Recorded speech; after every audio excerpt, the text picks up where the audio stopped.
el.bateleur. Well, I find reading books to be profitable for for my understanding of tarot. Maybe not for.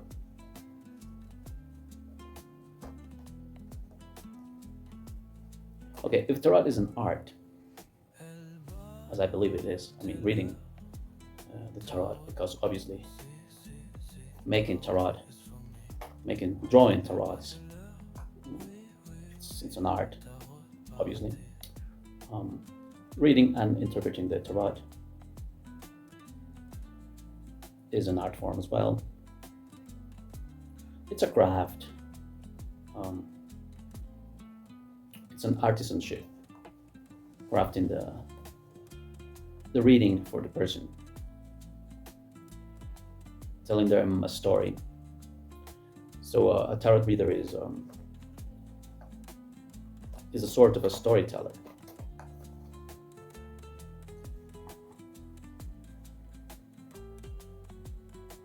I tell my sometimes I tell my clients, people that I read to, um, to think of the reading um, I advise them not to think of the reading as something literal,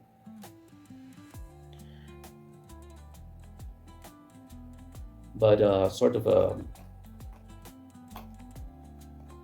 as of like when you go to the movies and you watch the movie and it's just a story.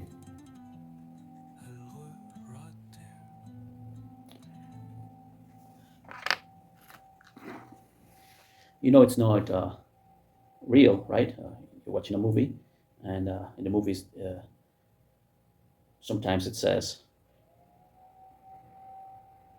all events and characters portrayed are merely coincidental, right? Have you seen that? So, in a way, it's the same in a tarot reading. All events and characters portrayed in the reading are merely coincidental.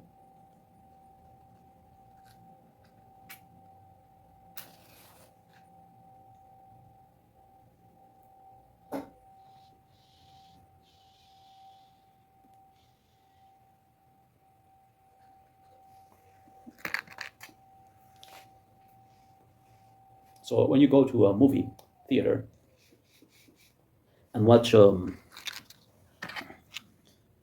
movie unfold, El.bateleur. it's just a story. It's not real.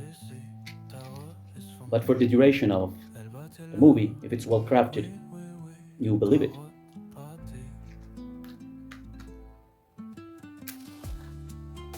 What movie? I don't know. Back to the Future. It's inconceivable. It's obviously a fiction.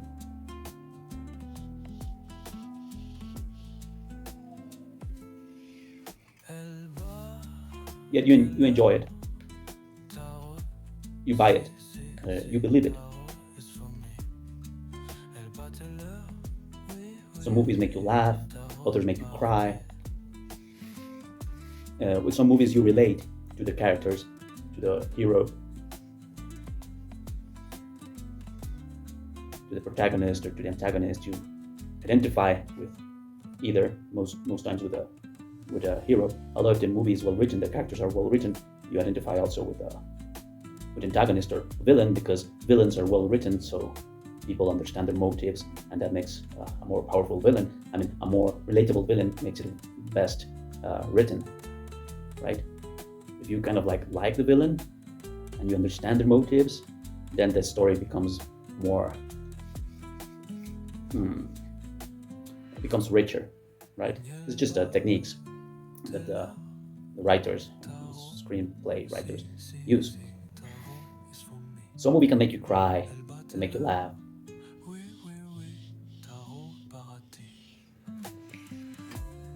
movie can teach you something, can make you think. I don't know, think about Dead Poet Society, for instance.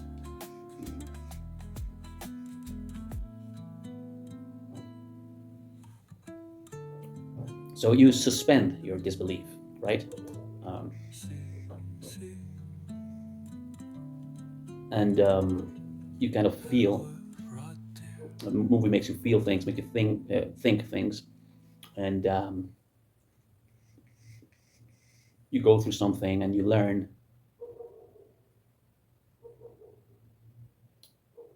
and kind of for what you relate it to what's going on with you. For instance, I don't know if it's a romantic movie. Uh,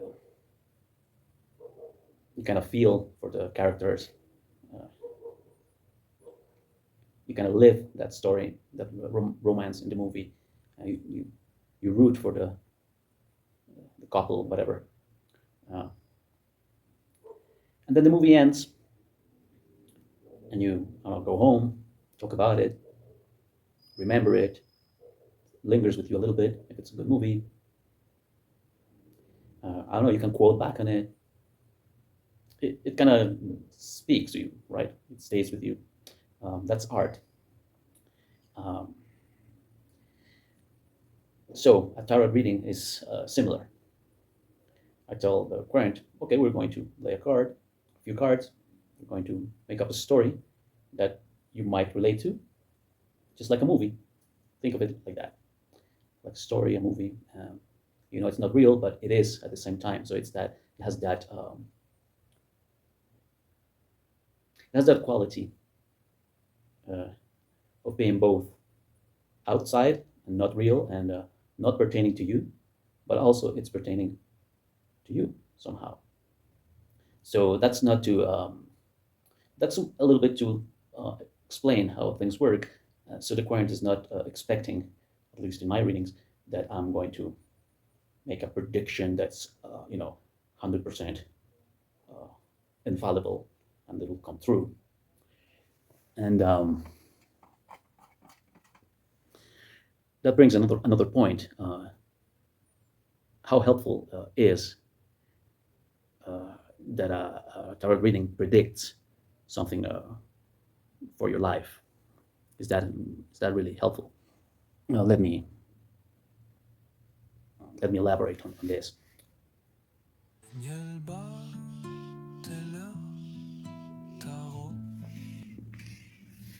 A while back, I read, I don't know, in a forum or in comments or somewhere, I read that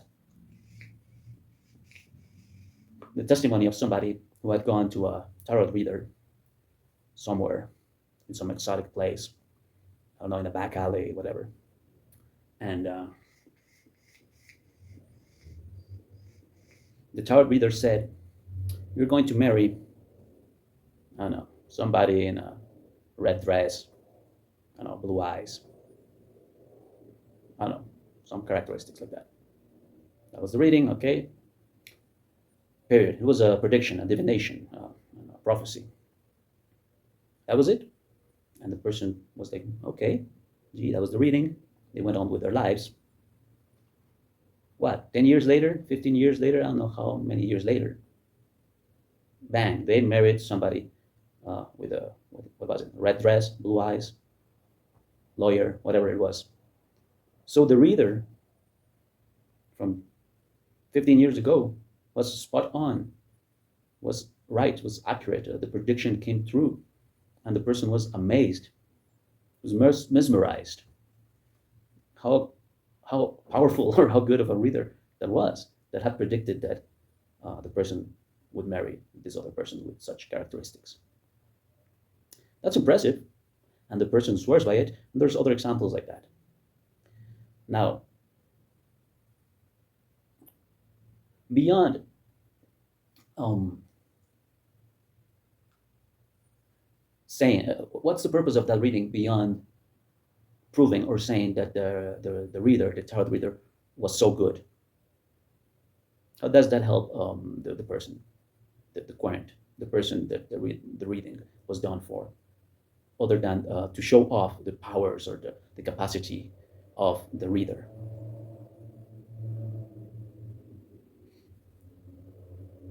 Some people might like that, might want a reader to play some cards.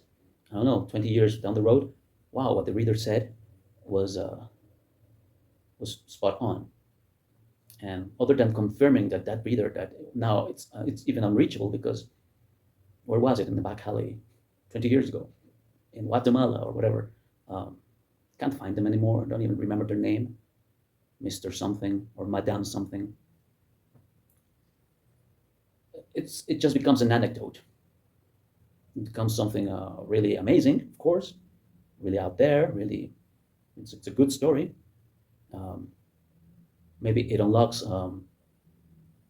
some doors for belief for the person. I said, I think there are things beyond what's logical, and what's beyond the it unlocks the thought for a metaphysical whatever, and that might be the use for that reading. Uh, but the person was going to marry the red dressed fiance, right? In any case, whether the reading happened or not. So it was just a coincidence. I mean, a coincidence of the fact and the reading. That's what I mean. Not by chance, but it was like it was accurate. But it was just something amazing and anecdotal.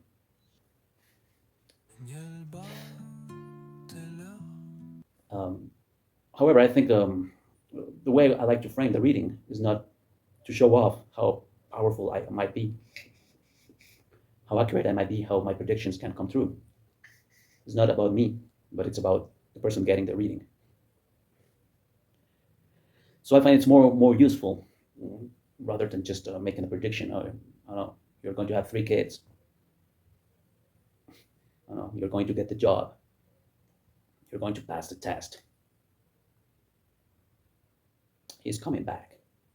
They're going to call you in the morning. Okay, what can you do with that information? Uh, well, if they're going to call in the morning, maybe, and you don't want to get the call, just take the phone off the hook, right?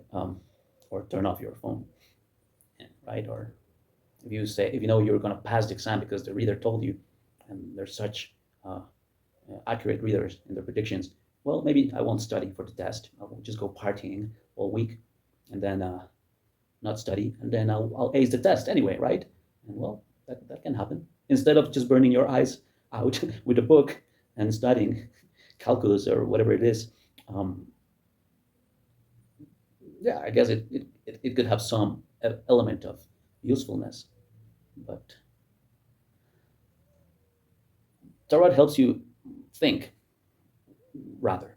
That's what my approach. Helps you see things, um, some blind spots that you are missing. Helps you relate with images, or the themes in the reading, uh, with things that are resonating with you, and things that you really want, and you're like, yeah. So you're more motivated to do it, to go that way. Or if your heart wasn't in it, uh, the reading helps you see that, uh, and you're like, you kind of avoid going that way, or doing this, or committing to that, right? Or if you're going to commit anyway, then you know, because this card came up, right? The Fool came out. It's like, maybe that action is a little bit rash, or there could be an element of surprise there, or of unpredictability, or I don't know, some carelessness, whatever the Fool means. Or maybe you're doing it because you want freedom, because you're yearning for an adventure, a new start, right? Something fresh. You don't want to think it over too much. Uh, and the person says, yeah, okay, that can be at play. I see how that is. I see how that full energy is playing. And it helps you to map out your way, right? Or if you're in conflict with someone, or somehow, maybe, oh, I hadn't thought about that. Uh, just the other day in the reading, a person was asking about a conflict with a coworker, and somehow one of the cards, to me, suggested that that other person might actually be trying to reach out to the querent, and that um, aggressiveness, or uh, was was the way they could manage it because they didn't know any better, perhaps. And the querent said, "Wow, you just twisted my mind, because I really hadn't, I couldn't have seen it that way, right? I hadn't considered that, and it might be or might not be true, okay? Because again, I'm not reading the mind of the other person, and that's not really helpful to focus on the other, on a third party, as we always say in the tarot circles, um, but focus more on your own process. But it gives you an idea. Well, maybe that other person's beef with you, yeah, could be a number of things. Another card suggested that there might be sucking up to a boss, to an authority. Maybe they're trying to get their attention by maybe undermining you and competing with you. But this other card here suggests that they might be trying to reach out to you. And I said, have you heard about best friends that first are like worst enemies and they go out at it, And she said, yeah, actually that happened to me with one of my good friends. We were fighting and then we became friends. And I said, well, see, those things happen, and that could be something that is in play here. And again, the person hadn't thought about that. It was not even in the radar that that could be the case. Well, whether that is true or not, it's to be seen, right? But it's something that they have now, and information that they possess now because the tarot suggested it, and they can consider more things as they engage in this relationship or in this conflict. See more things, so tarot can broaden your perspective. Um, well, that to say that is more helpful than just merely say, oh, they're thinking this and that, and they're going to do this and that, and hoping it comes true. And oh wow, such a powerful wizard that you are, and you called it. Um, not to say that there are not people who can do these things, but it's not in my line. And I've just explained what I really try to do with the tarot. And I don't see how I could um, be of use, or my reading could be of use to a person to say, okay, tomorrow at 10 a.m., a car is going to pass down the road. Well, okay, it could prevent them from crossing the road and getting hit by the car. It could be very useful, yes, but most of the time saying you're going to marry in the future a redhead 20 years from now becomes more of an anecdote, of a show, of something for cocktail party talk, rather than an actual strategy or an actual development of a plan or of a map, or to broaden the perspective of the person getting the reading, which is what I try to do. I started this talk saying that books are interesting and that they inform me in this case about the tarot, and I kind of went on another topic. So I don't know if the time is right for that, or should I continue talking about the first point I mentioned? I don't know if it's actually cached or not. I'm just going to add another pinch here, and because the talk has extended a little bit, and I don't know how much juice I have left in the camera here. By juice, I mean not battery, but actual memory. So I'll just talk until it runs out. So in this second part of my talk today, I was going to talk about a book I'm reading, and maybe I'm going to go all over the place because it's not just one part of the book or one particular page, but I'm finding things all over the pages. As I read the book, I find things that are relatable to the tarot specifically. So I'm reading Isaac Asimov's book on Constantinople, or Byzantium.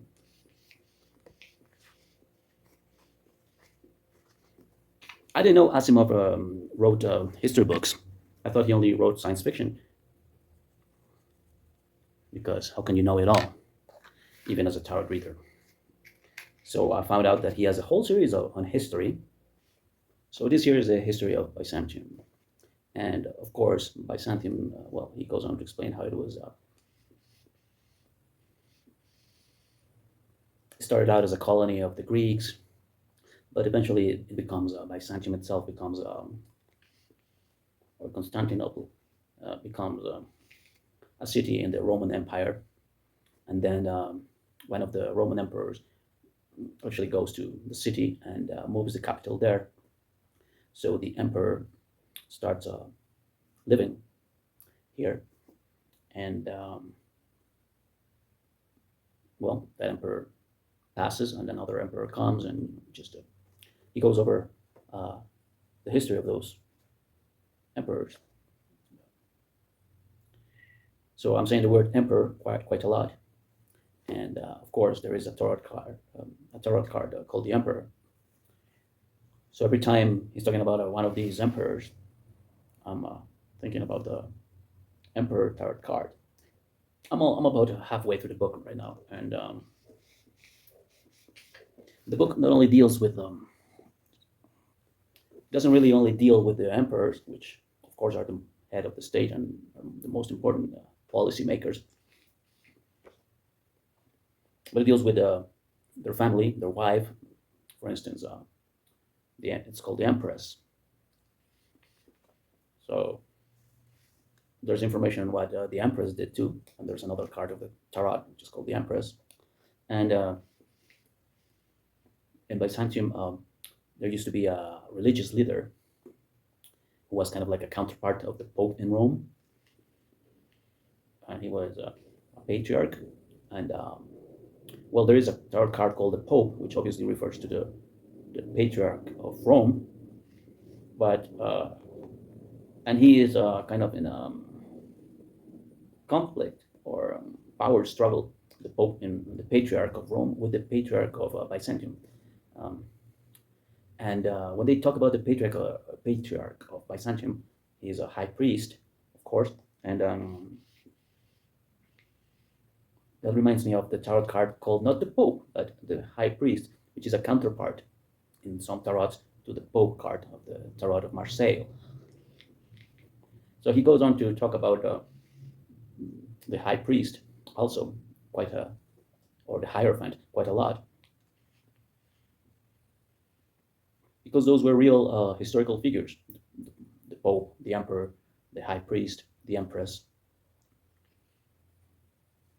And by reading these books, you get a glimpse on the real lives or the deeds those people, those characters achieved, um, what they thought, what they tried to do, how they worked, the struggles they had, and it's rich because it informs a tarot reader as myself about the card. When I look at the Emperor card, I might relate to those historical figures and the characteristics they displayed. Maybe I should mark the pages.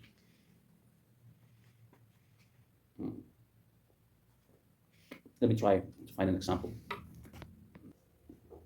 For instance, here he's talking about an empress, a queen, that she has, he says, and I quote, that she was a virtuous and straight woman, devoted to the teachings of the church. That's for you, tarot readers. How do you thought about the Empress card as a devout woman, straight and virtuous? Many times the Empress card is portrayed as a generous, abundant, feminine. Those are some of the traditional meanings ascribed to that card. But here we have an example of this empress, and with time she was canonized. So, and it says that she had power over the emperor. So, had you thought about that relation between the empress card and the emperor card, and how the empress can actually, in a given moment of history, be more powerful, maybe behind the scenes, than the actual emperor, and that the emperor could be, in turn, weak and submitted to other people. In this case, I think it was his aunt. It wasn't really even his wife. So in another part of the book, he says characteristics of the would-be emperors. For instance, they could not be eunuchs. Eunuchs were men who underwent a procedure to have their virility taken away from them. And such a man who was a eunuch could not aspire to the throne of emperor. It was in their code of laws, historically. So the emperor had not to be a eunuch, for instance. And there was the case of a general who was a very apt, very brave general, happened to be a eunuch. So when the emperor died and there was a struggle for the throne, even though he was an apt general, very good strategist, he was a winner, he could not aspire to the throne because he was a eunuch.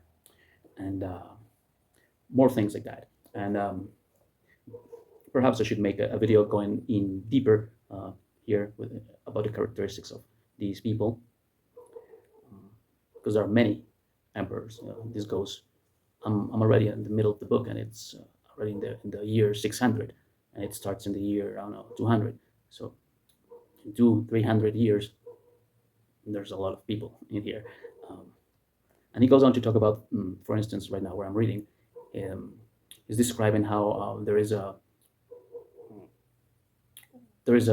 talking about the beards, right? And there are tarot cards that portrayed characters with beards and without beards. And for instance, here in this Spanish tarot, here the Chariot, he has no beard, and he's talking about how the fad or the fashion of shaving and not having beard, shaving the beard, was started by Alexander the Great, because he did not have a lot of beard, so he just shaved. And because he was the king and he was the general and he was an important dude, everybody started copying or going after his fashion. So men started to started shaving, and that carried on for, I don't know, good 300 years, that fashion. And then beards started to become fashionable again. So here we see the emperor card in this tarot, and he has a beard. But there was a time in Rome when the emperor did not have a beard. I think you've seen the likenesses of those emperors. I don't know, Augustus, or well, Caesar, who wasn't really an emperor.